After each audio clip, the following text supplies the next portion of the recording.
হবে। আপনারা বলছেন নির্বাচন না হলে অচলাবস্থার সৃষ্টি হবে, এমনি সরকার পদত্যাগ করবে। ওনারা নির্বাচিত সরকার, তাদের কথা বলার আছে। জনগণের ম্যান্ডেট তারা এসছেন, আমি কথা বলছি না তার জনগণের জন্য কাজ করেছেন তা নয়, কিন্তু এই সময় এসছে আমাদের সবাই একসাথে হয়ে এই অত্যাচারিত সরকার, দুর্নীতিবাজ সরকার, তাদের ক্ষমতা ঘটানোর একমাত্র উপায় নির্বাচন। বাইরে বসে কি লাভ হবে? কি লাভ হচ্ছে? বিদেশিরা আসছে, দুতলি করছে, আমাদের জন্য কত লজ্জাস্কর। কেন আমরা নিজের সমস্যা নিজে সমাধান করতে পারি না? আমরা সভ্য জাতি নয়, লেখাপড়া করি না, আমরা যুদ্ধ করে স্বাধীন হই নাই। বিদেশিরা আসে আমাদের ইয়ে দিচ্ছেন, অ্যাডভাইস দিচ্ছেন কিভাবে করতে হবে। আমরা আমাদের লজ্জাবোধ হয় না? আমাদের লজ্জাবোধ হয় না? আমরা কি কারো পরাধীন রাষ্ট্র? আমরা কি কলোনি? স্বাধীন রাষ্ট্র। আমরা আমাদের সমস্যার সমাধান আমরা খুঁজে বের করবো। সরকারে আমরা তত্ত্বাবধায়ক সরকার আমরা যোগ দিয়েছি, আমরা বিএনপিকে আহ্বান করতে পারি, সবাইকে আহ্বান করে। আমি এখন যে সরকার হয়েছেন ওদের মধ্যে আহ্বান করেছেন অন্তর্বর্তীকালীন সরকার, আমি আহ্বান করছি বিএনপিকে, আসুন আপনারা আসুন, আপনারা আসুন, দূরে থাকবেন না।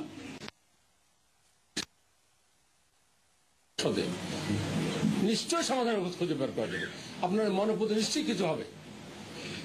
যদি অন্য কোনো পদে প্রধানমন্ত্রী পদে অন্য কোনো পদে তাদের দাবি থাকে চলে আসুন। আপনারা যদি প্রধানমন্ত্রী যেটা প্রস্তাব দিয়েছেন তার অন্য কিছু আপনাদের বলতে চান, কোথায় বলবেন?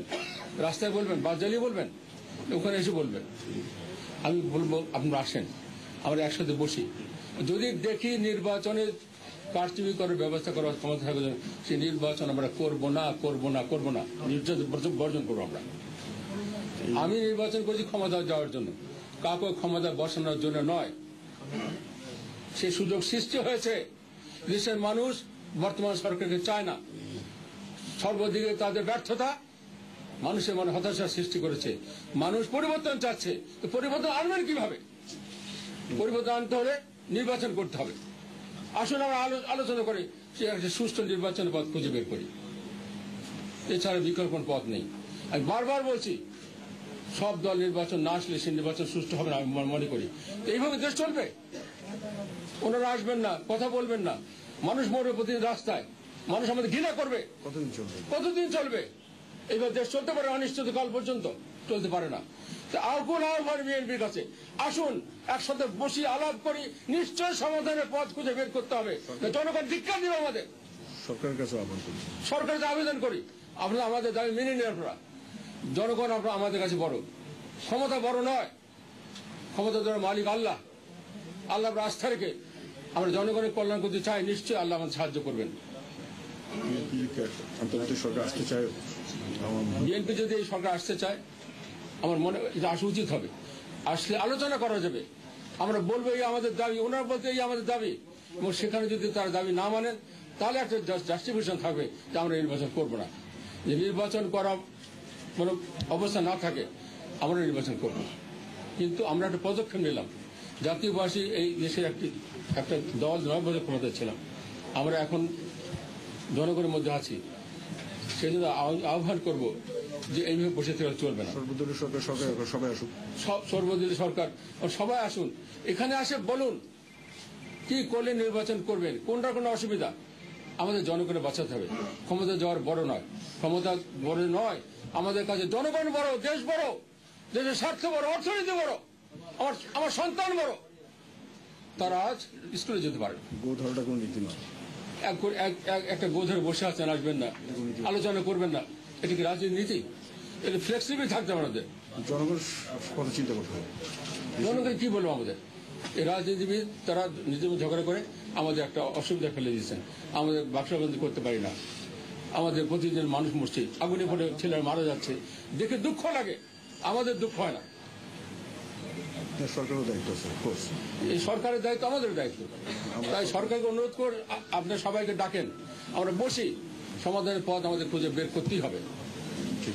আমি এক পা অগ্রসর হয়েছি, আহ্বান করে বিএনপিকে আপনি এগিয়ে আসুন।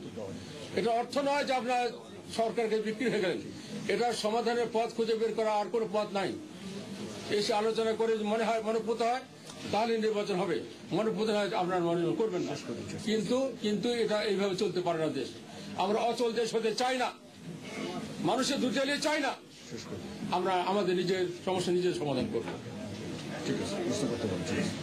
বলো। স্যার, আপনি তো বলছেন যে বিএনপিকে আহ্বান জানাচ্ছেন তারা যেন আসে আলোচনায় বসে। নিশ্চয়ই। বিএনপির পক্ষ থেকে ইতিমধ্যে বলা হয়েছে তারা নিঃশর্ত আলোচনায় করতে রাজি। ঠিক। সরকারের পক্ষ থেকে কোনো দিনক্ষণ দেওয়া হচ্ছে না। সেক্ষেত্রে আপনি যখন একটা আহ্বান জানাচ্ছেন সরকারকে এই চাপটা দিবেন কিনা যে আমরা একটা দিন আমি নিশ্চয়ই দেবো। আমি চাই মানুষ ভালো থাকুক, দেশ ভালো চলুক। দেশ ভালো চলুক। আমাদের এক্সপোর্ট বন্ধ হয়ে গেছে, রাস্তাঘাট বন্ধ হয়ে গেছে, কালো সীতাকুণ্ডে 50 টাকায় জানানো যাচ্ছে, আগুন জ্বালিয়ে মানুষ মারা গেছে। আগুন জ্বালিয়ে বাচ্চারা মরছে। তোমরা দেখছো খবরের কাগজে, নিরপরাধ মানুষ। প্রতিদিন মরছে। বলেন বলেন, করছে। ঠিক আছে, ওকে। নির্বাচনটা ভালো হবে না।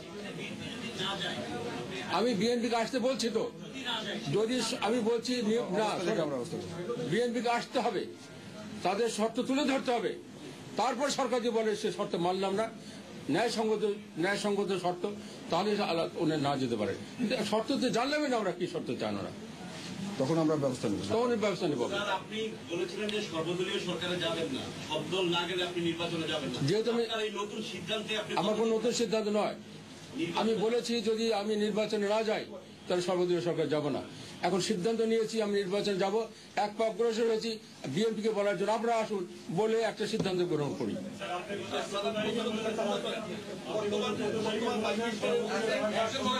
একটা কথা বলো না।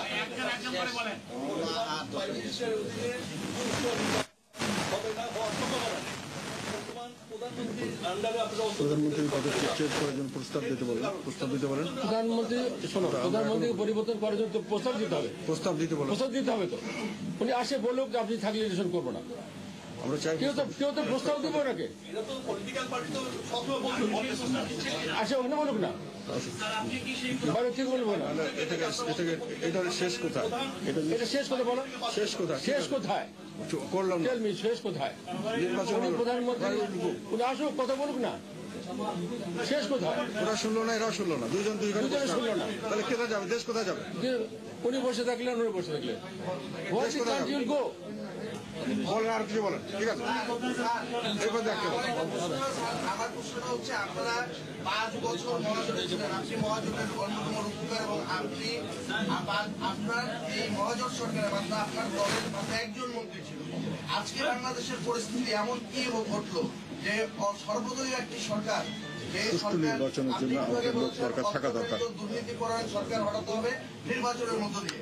সেই অত্যাচারিত এবং দুর্নীতিপরায়ণ সরকারের নেতৃত্বে একটি সরকারে সর্বদলীয় সরকার হচ্ছে এবং সেই সরকারে আপনার দল থেকে 7 জন থাকছে। হ্যাঁ, অসুবিধা কি হলো? এমন একটা এটা সর্বদলীয় সরকার, আওয়ামী লীগের সরকার নয়।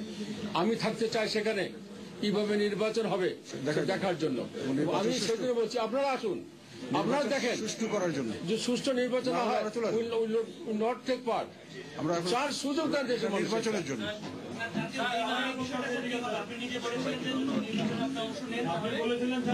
তখনকার ব্যাপার আলাদা। বলো বলো, কি কথাটা বুঝি না, বলো।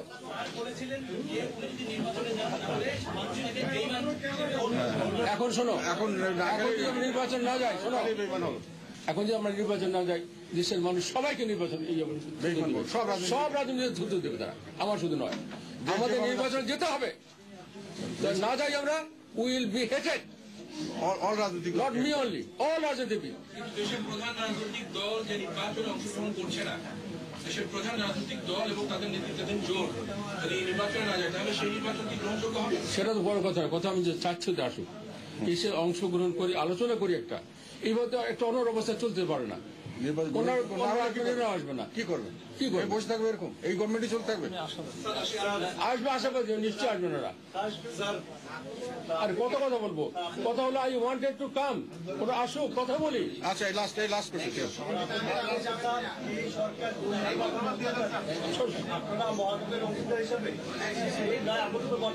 না, কিছুটা বলতে হবে। আমাদের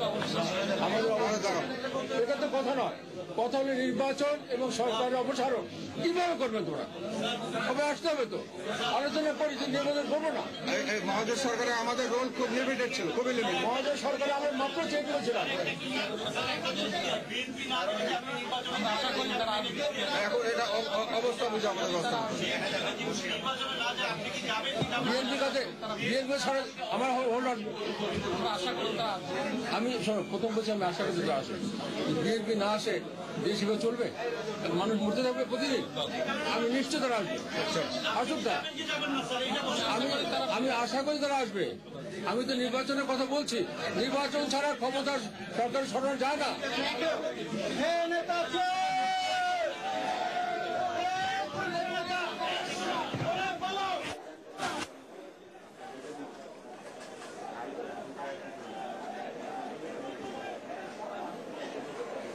দর্শক, আপনারা দেখছিলেন জাতীয় পার্টির চেয়ারম্যান এইচ এম এরশাদের সংবাদ সম্মেলন।